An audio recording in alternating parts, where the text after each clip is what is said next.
What excites me the most about the UAE is the fact that it has such a promising future. We're a new country relative to a lot of countries in the rest of the world. And so what we've done is really focus on the future.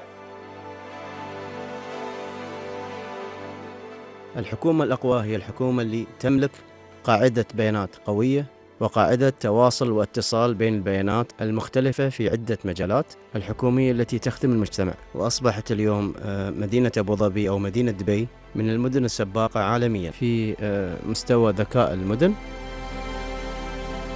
خلال 5 إلى 10 سنوات القادمة ستتغير خريطة العالم بحيث تكون التكنولوجيا هي من تضع فارق التقدم والمنافسة.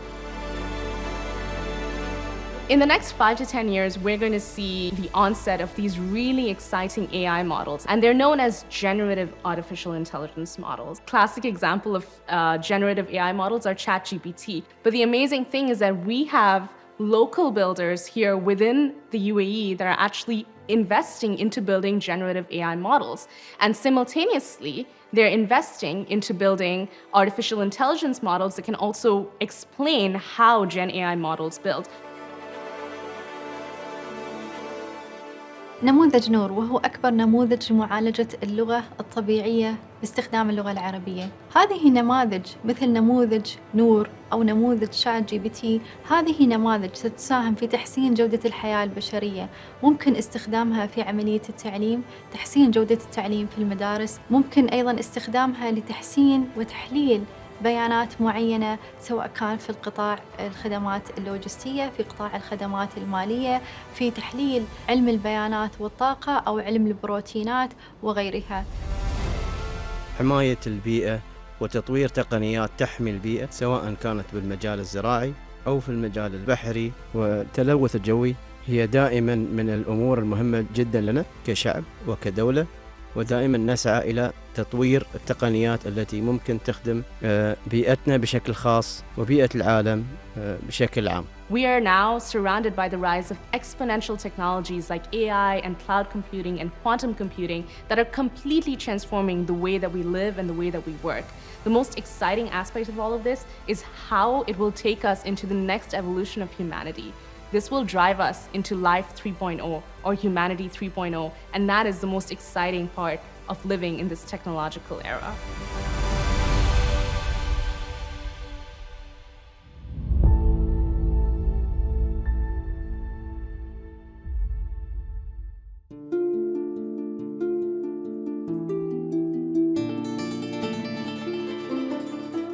بسم الله الرحمن الرحيم. سمو الشيخ سيف بن زايد آل نهيان، نائب رئيس مجلس الوزراء وزير الداخلية، سمو الشيوخ أصحاب المعالي والسعادة، السيدات والسادة، السلام عليكم ورحمة الله وبركاته. اسمحوا لي في البداية بالتعريف عن نفسي. معاكم طلال القيسي، الرئيس التنفيذي في شركة G42 كلاود، جزء من شركة G42 للذكاء الاصطناعي والحوسبة السحابية.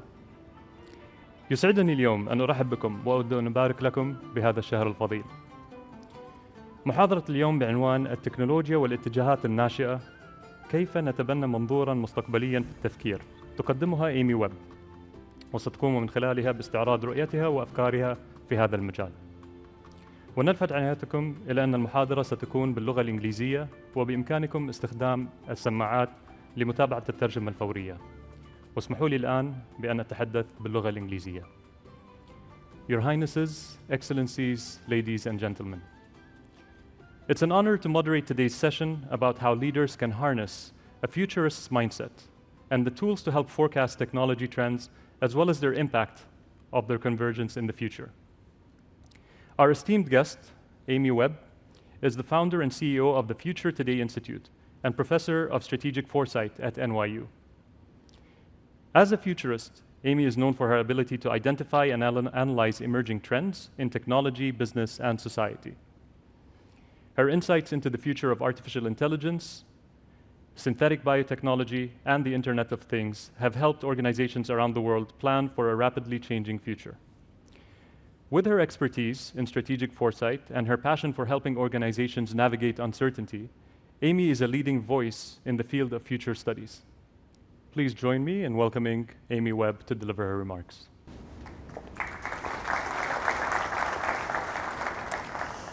Good afternoon.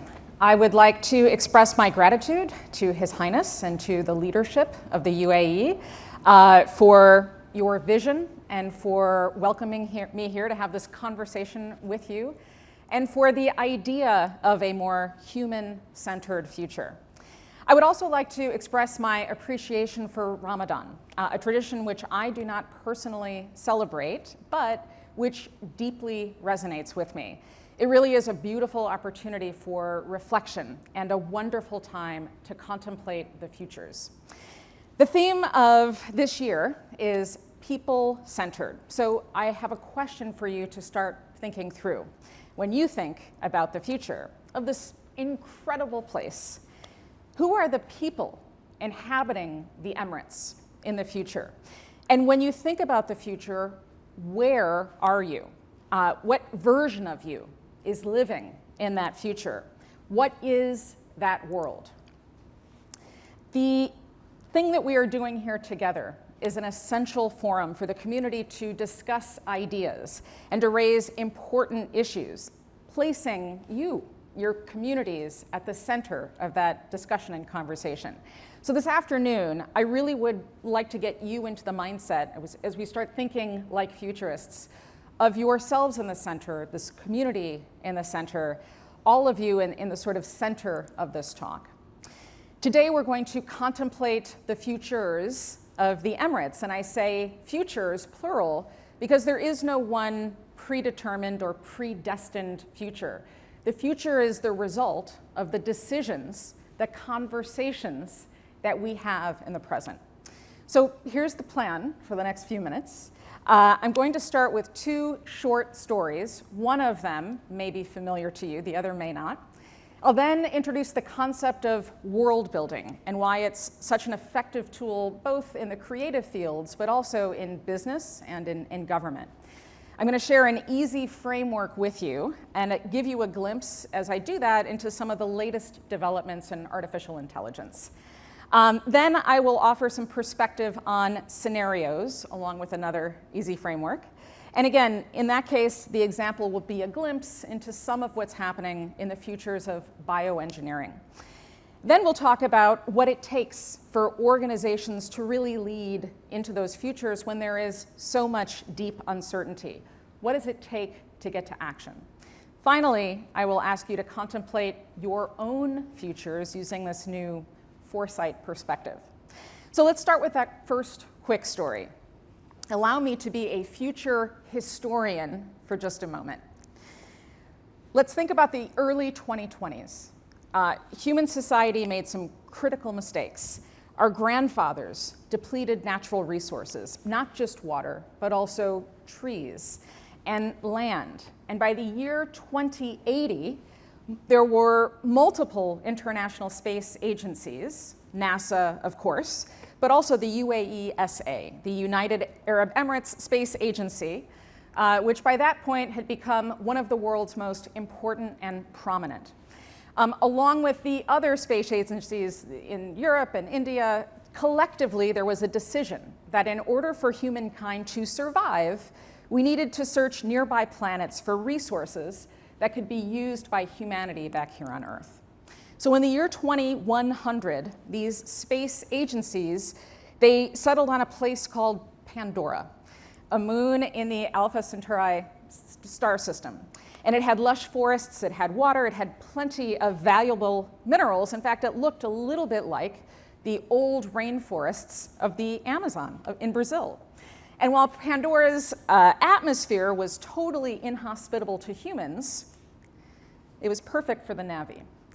A human-like people who were 3 meters tall with bioluminescent markings that we think are maybe connected to a central nervous system that glowed in different ways depending on how how the Na'vi were feeling. The Na'vi have an egalitarian social organization built around hunting and fishing and handicraft, centralized by the worship of a god who protects life on that moon. The Na'vi strive to maintain perfect harmony and to really respect their environment, only taking the resources that they need. In fact, the Na'vi believe, they have a saying, that every person is born twice. The second time is when you earn your place among the people forever. Okay, so I'm talking about the movie Avatar. Have any of you seen Avatar before? So this is still the highest grossing film ever made, $2.9 billion globally. Why was this movie so popular? From my point of view, it was actually not a very good story. And the dialogue wasn't so great, and yet the concept, the idea of this movie persists. The answer is world building. And this future that James Cameron created, it's visceral. It's described verbally. It's described visually, in copious detail, in simple ways that any person in any culture anywhere on Earth can relate to. The Na'vi have their own language. They have their own culture, which is described in detail. They have a particular uniform. They have a visual brand, how they worship, how they marry. All of these details that make up the world are relatable to us. They're so clear, they're so vivid that we can easily immerse ourselves in that place. This is world building. World building is the creative act of imagining, designing, and implementing a world that evolves or diverges from today. World building is foundational to storytelling, but it's also a vital part of strategic foresight and long-term planning in government and in business. So I'd like to tell you another quick story of world building. This time, though, I'm going to start in the past, the distant past, in the 1980s. So in the 1980s, there was a man who thought he was going to be a theoretical physicist. He was obsessed with space. He wanted to go out and explore the universe. So he enrolled in Princeton University, quickly determined he could not keep up with the other students. So he changed his major and studied computer science. He graduates, he goes on to work at a hedge fund, and he's still fascinated with space. In the meantime, there is this brand new thing called the internet. So he starts thinking about how the world might look different, how it might diverge from where it was at that point, how it could shape the future of communications, how it could shape the future of commerce, and how it might even shape the future of space. So in 1994, he started with a what-if question that challenged the status quo. What if, in the future, shopping was on this internet thing? Brand new idea that didn't exist at the time. And what if, maybe, he starts selling books for short? He would need a name for that store. Initially, that name was Cadabra, as in abracadabra, because the store, in his mind, in his world that he was building, it would work like magic. And it would make the experience completely frictionless for consumers. The problem is that cadabra sounded a lot like cadaver, which made people think of death. So instead, he decided, thinking about the farther future, he probably needs a different name. So he settles on Amazon. Because he wasn't just planning on building a bookstore. This wasn't just about a business idea. He was trying to create a system of systems, an interconnected approach of many different concepts and ideas. And this world that he was building needed something bigger. The Amazon River proved to be a pretty good strategy. That river, it consists of 20% of the world's fresh water. It's a third of all of the known plant and animal insect species, and is literally necessary to support human life on this planet, regardless of where in the world you live. Also, A comes first in the alphabet. So that was, he thought, a good thing, good strategic advantage going forward. So this is the beginning of Amazon.com, a company that was never just a business. It was never going to just be an online bookstore, because Jeff Bezos did his own version of strategic world building in advance. You could see it. You could actually, I'm going to show it because the font is very small. Inside of this screenshot from the launch of this website, he's talking about artificial intelligence. Some of what you just heard on that video from the other speakers, he described in 1995. In fact, they built a prototypical tool to make some of that happen. To do effective world building, it's not enough to brainstorm. You have to have some type of rubric. So this is the first framework, and it's very simple to remember. We call it STREEP plus C. If you're a Meryl Streep fan, this becomes top of mind going forward. So STREEP basically just stands for social factors. These are local, national, federal, international. Technologies, which also include science, regulatory factors, environmental factors, economic factors, ethics, so deeply held values and beliefs, and of course, politics. And the last one is culture, C. And the issue is that while culture comes up in some circumstances, when we're talking about the future of business or the future of government, art, philosophy, music, fashion, customs, sometimes these get forgotten, which is a mistake. Now you'll notice all of these are equal as far as I'm concerned, and they all interconnect, because at this point they are very interdependent. So this framework is what establishes the world of the future, whether that story is creative for film and television, like Avatar, or it's strategic, and that world is business, like Amazon. So let's go back to Amazon for just a moment. The corporate world of Amazon is very unique, and the world building that happened encompasses this. So for example, in lieu of a PowerPoint deck, which unfortunately is most of the corporate world, instead, Amazon employees have to write a short memo in a very specific format before executive meetings. Why? Because the belief by the leaders is that a really charismatic person can sell an idea sometimes when that idea is not very good. So if instead everybody reads together at first, they're more likely to make better decisions. This is part of a world, part of the atmosphere that got created in order to make this company successful. The Amazon campus in Seattle is built a little bit like a biodome. So these things are called the spheres. I've actually been there a couple of times before, and it's a really interesting place. This is downtown Seattle.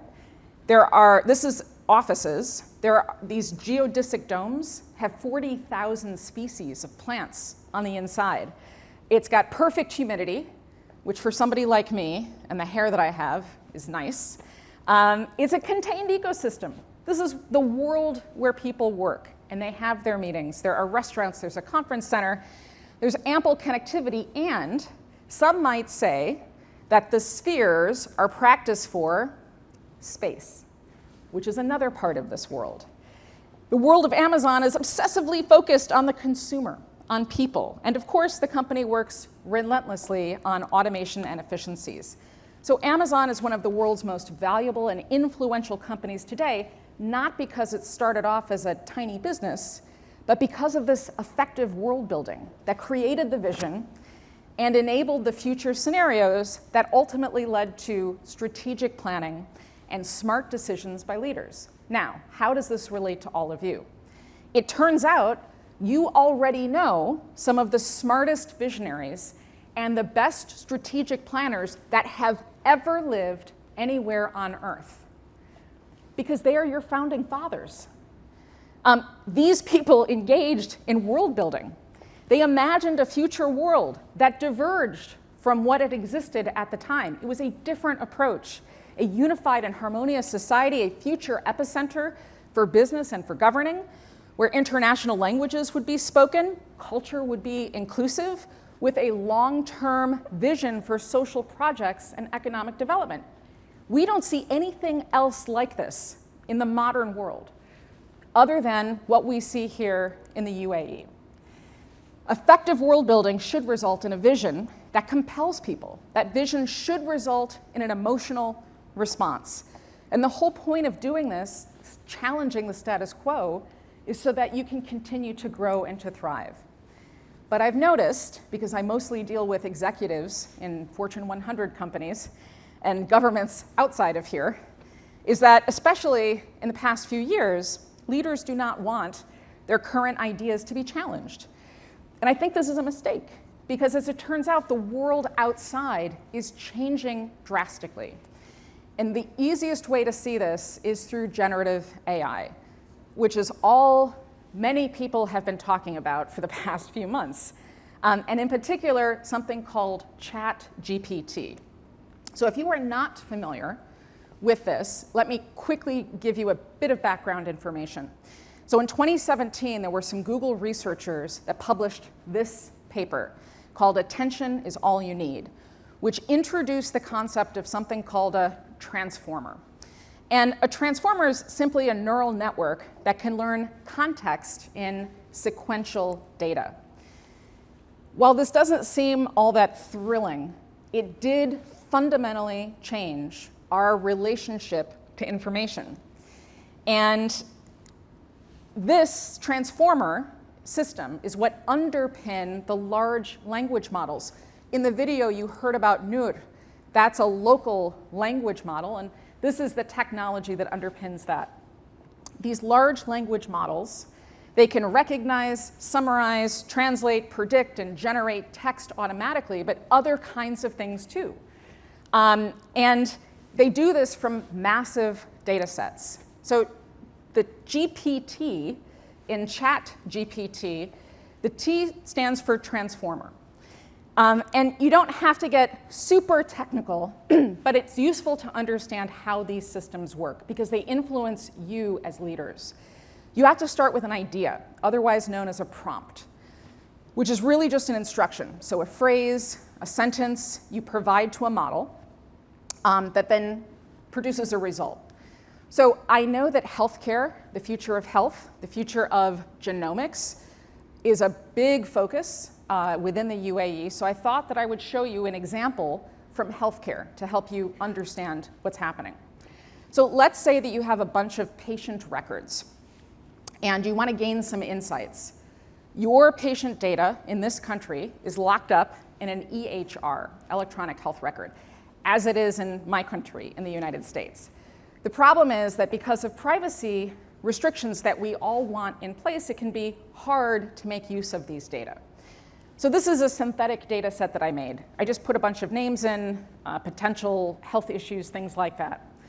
And what I did was I ran this through this new generative AI tool. And the prompt basically said, take these data and then make it anonymous so that I can still gain insights without divulging any personal information. So like, this is what it looked like, which is pretty exciting because it took me 1 second in order to make this work. Now, what if I wanted to find insights in all of this information? I would need another prompt. So let's say that I took, and I did, 2 data sets, one from 2010 and one from 2023. And I just wanted to anonymize and then compare them. So this is the result. I got a very thoughtful analysis. It explained why some health outcomes might be improving. It removed those specific data points from the patient population. I learned that stress and asthma are continuing to increase. Maybe there's a correlation. It took me 1.3 seconds. Now, you might be thinking, Iftar is like right around the corner. Why is she talking about this? This is a cute parlor trick, but what does this have to do with us as leaders and generative AI and the futures of the Emirates? It has everything to do with you. I only have 25 minutes. This is literally just one of 1,000 examples that I could show you. Let me explain what this is. So it turns out the leaders of the UK government spent a ton of money and a year just to see if maybe, possibly, someday, it might be possible to find patterns in health data. The exact same thing that I did. I got a rudimentary proof of concept in 2.4 seconds, and it cost me $0. That's actually not true. It cost me 2 cents, because right now, it costs about 2 cents to run a query on GPT-4. Listen, as leaders, you do not need to have technical expertise on AI. But AI is very much a part of your future world. So being able to have a conversation about it is only going to help you going forward, because there are all types of models now that can do all different types of things.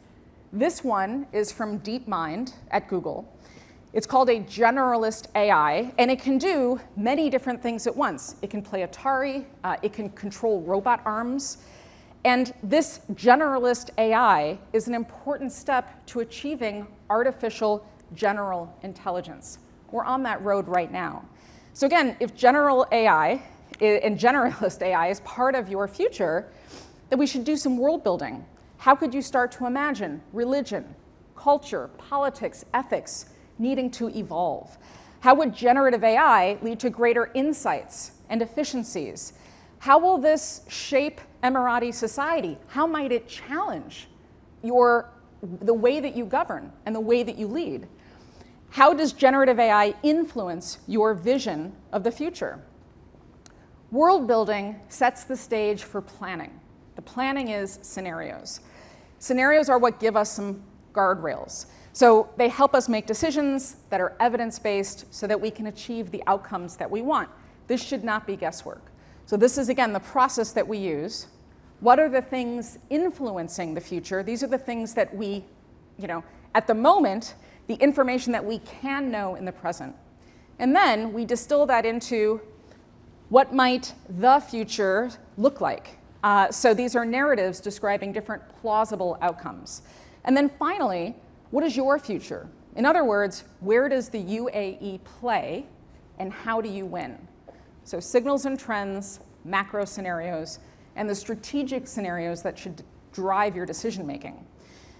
So a lot of organizations do this. As a country, this is something you do.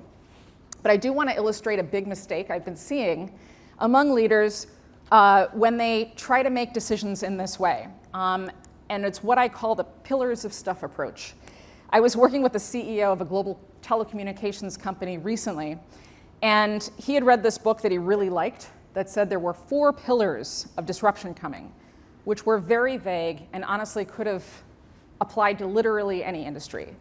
But he applied these 4 pillars to that company's growth strategy. Now the problem is it forced everybody in the company to use these 4 things. It ignored what was happening on the outside. It didn't allow them to fully explore uncertainty. Scenarios are useful when they allow you to explore uncertainty, to explore white spaces, the stuff that you cannot yet know. And in a lot of cases, these will be things that feel disconnected to government, to business, but which in fact will shape the world to come. So let's consider the futures of a different area of technology, another place in which you are heavily invested, and that's bioengineering and human enhancement. A lot of organizations that are outside of health or healthcare aren't really tracking this right now. If you're not familiar, bioengineering seeks to redesign or even invent biological code to have useful or improved purposes.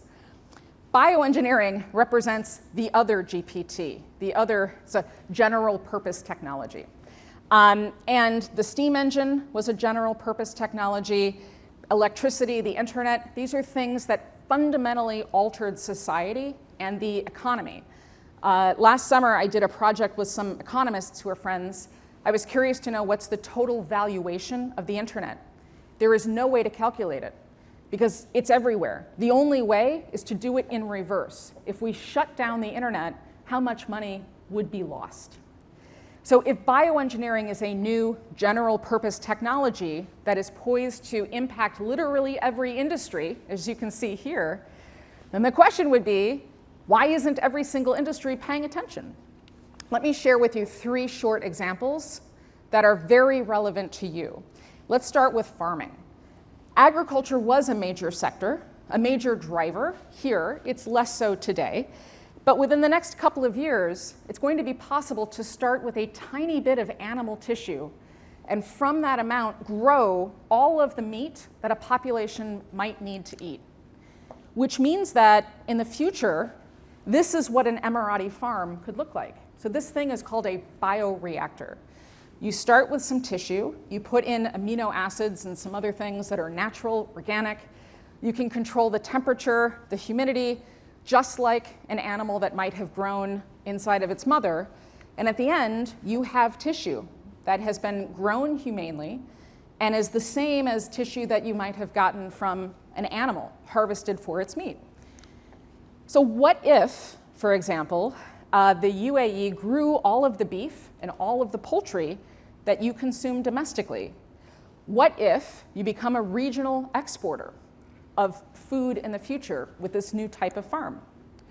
A couple of other quick examples. Banking. People don't link banking and biology. It's possible now to store data inside of DNA.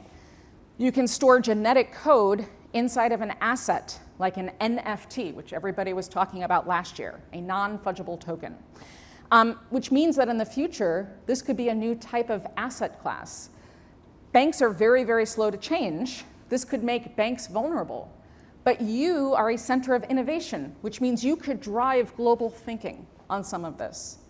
The third area, finally, is the oil and petroleum sector.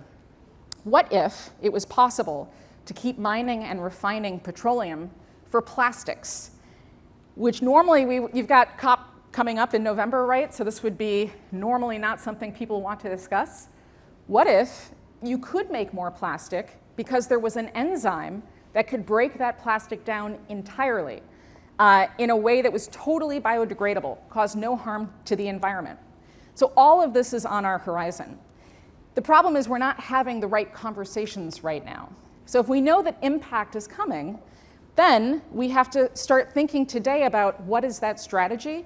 What does change management as a leader need to look like? Because other types of changes are coming. This same technology will promise life extension and potentially human enhancement.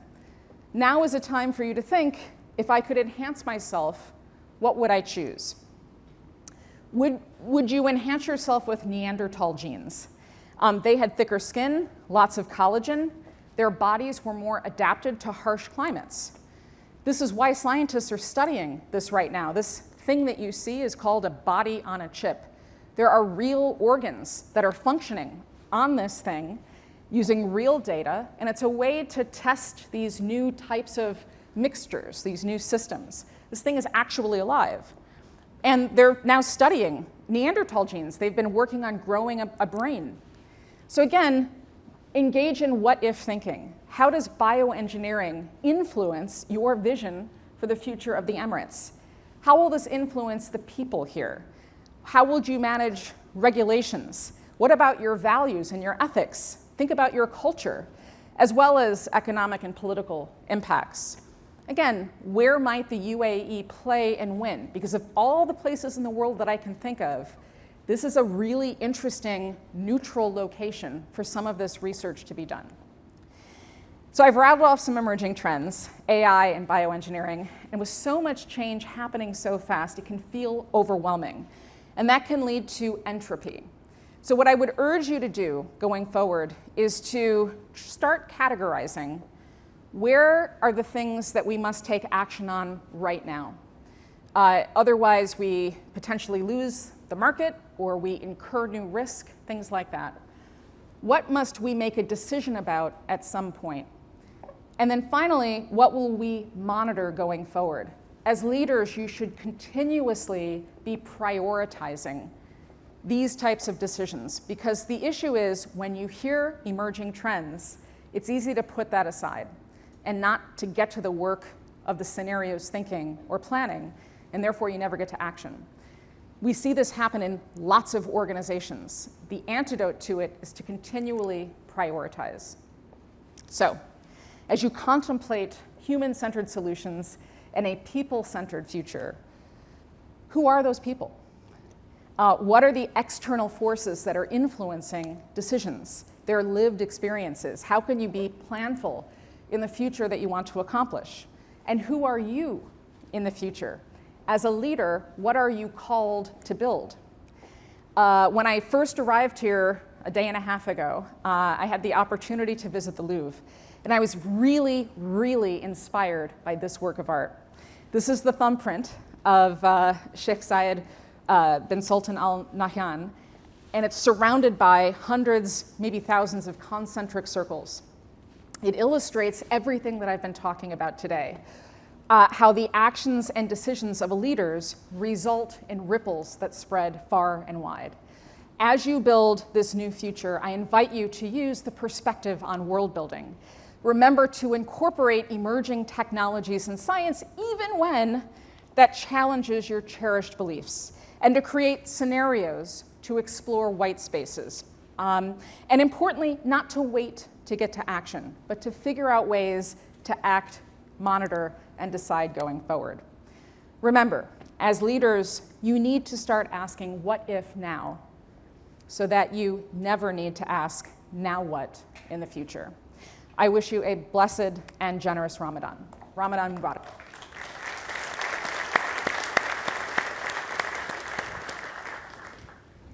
Amy, thank you very much for that incredibly insightful overview. I can't believe how far in the future we were able to peek with what you described over here. So it's incredible to see the power of such foresight. I'd like to ask a few questions. A lot of the technologies you described either depend on a significant amount of data or produce large volumes of data. In the business I run today at G42 Cloud, we have a sovereign cloud, and it's predicated on trying to keep data within a country's borders and ensure that we prevent leakage. How do you balance between the privacy concerns when it comes to data, and you showed the example of PII data, for example, with healthcare, and not curtailing innovation? Sure, it's a great question, and I had the opportunity to visit G42 yesterday and see some of the phenomenal work, really phenomenal work that's being done, especially because you have cloud, you've got bioengineering, you've got AI, you've got all of these different space sort of horizontally integrated, which is a smart approach. So what do? Listen, in a lot of countries, we either see a very heavy-handed government approach. Mm-hmm. It's not just a sovereign cloud, but it's a sovereign cloud with government, oversight, whatever. And therefore, the government gets to take all the information they want. It's not private. Or we see the opposite, which is a completely commercial approach. I'm talking about the United States, where we don't have a government cloud. We've outsourced. This is an interesting middle ground. And one of the things that I really admire about UAE leadership, the government is continuously in prototyping mode. So what you're talking about is, in a way, just a new approach. And you know that you have a vested interest in keeping those PIIs safeguarded. And you know that there's a great opportunity in having that sovereign cloud, right? So I don't think this stifles innovation. If anything, I honestly think it opens the door to greater innovation because there are some more securities, there's more certainty. Right. That's the other thing. It introduces the idea of certainty versus, I don't know, maybe 5 years from now we hop over to another cloud, maybe we become multi-cloud, It's interesting you say that. I think, especially you visited the omics facility where the UAE's population genome program, one of the most advanced, I think it's probably the deepest and furthest breadth genomics program globally. But privacy is also a concern in that context. So what do you think like a program of that nature could have on the advancements in advanced biotechnology and healthcare? And how do you ensure that people are comfortable with taking part in these types of efforts? Sure. Let me also offer some context. This project this country's leadership on that project is so important because the Middle East was effectively left out of the genomics databases that existed. They leave everybody out. So you're not benefiting from other human genome projects because your genomes are a little different.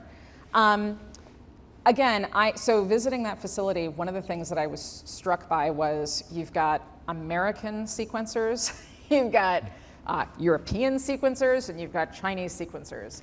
There are walls up against each one. The crazy, insane level of security, just people not being able to look over the, tells me that you're probably taking, again, a very serious approach. Trust and privacy are sacrosanct. The moment that you break trust, it's over. So again, I feel like you have a vested interest in safeguarding that privacy, and you must be doing a pretty good job because you've got what, half of the Emirati population already sequenced, something like that? It's a question. True. Yeah. And you know, the interesting part of also kind of the description you had of ChatGPT, for example, in your presentation was, you know, there are always these hype cycles in technology, and it seems like ChatGPT kind of falls within that type of a hype cycle. And you kind of predicted this in a sense when you looked at GPT-3 back in South by Southwest early 2022. Do you think that the societal reaction and the delivery of that product ventured out the same way you thought it would initially? Right, so the short answer is yes. And a caveat that the real job of a futurist, and my background is quantitative, so, but the real job is not to make predictions, it's to make organizations prepared. When it comes to ChatGPT, in February of 2020, as COVID was distracting us, to be fair, ChatGPT-2 came out. So the company behind it, OpenAI, had a press release that literally said, this is so dangerous, we can't release it, right? It's been 3 years. Why is everybody collectively freaking out? Right? They told us that they had already built this thing. Now it's being released. The freak out should have been around like, how come we didn't do anything? You know what I mean? So listen, you're absolutely right. The hype cycles can be very powerful. Again, I go back to Amazon for a moment, and I think that's part of the reason why these memos are such an entrenched part of that culture. Right. Because these ideas can start to gather steam. And you know, I talked about world building. People they're making connections between ChatGPT and movies that they've seen. So it starts to feel like something it's actually not, I think. Yeah, absolutely. So we're coming short on time, so I'd like to conclude by recapping on a few thoughts regarding the value of strategic foresight and the importance of factoring this methodology in our respective organizations. Whether you're part of a company or a government institution, the technological disruptions we are witnessing across various domains will inevitably necessitate our need to be adaptable in coping with change and remaining competitive. Amy's work highlights the importance of planning for the future while also being mindful of the potential risks and unintended consequences associated with technological progress. Her expertise and passion for helping organizations prepare for a rapidly changing future make her a valuable resource for anyone interested in the intersection of technology and society. We saw examples in the videos of the things that UAE organizations are doing that move the needle in several of these areas, and we're blessed that our government places such a strong emphasis on future long-term planning, which in turn benefit from applying the methodology Amy shared to both mitigate risks and unlock opportunities. I'd like to thank His Highness and Amy Webb and the honorable guests for their attendance today. And I'd finally like to invite His Highness Sheikh Saif bin Zayed Al Nahyan and the participants in the video to join us up on stage for a group photo. Thank you all very much.